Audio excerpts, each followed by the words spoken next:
Bərabərsizliklərdən birə bir sual var. Bu suala baxaq. Belə suallarda şagirdlər test çətinlik çəkir.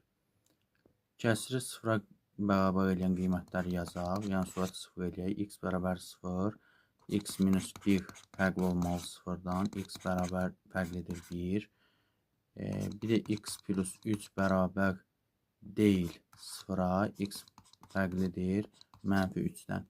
İntervallar metodunu tətbiq etsək, yəni intervallara ayırsaq, burada 0, 0'ı alır, məxrəc 0 olmasın deyə 1'i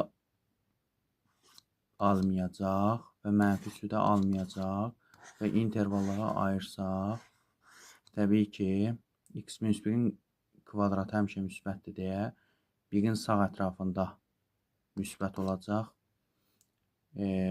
Hər iki tərəf eyni olmalıdır deyə, bir təkrarlanan kökü deyə burada müsbət olacaq 0, 1 aralığı və bura mənfi olacaq, burada müsbət olacaq.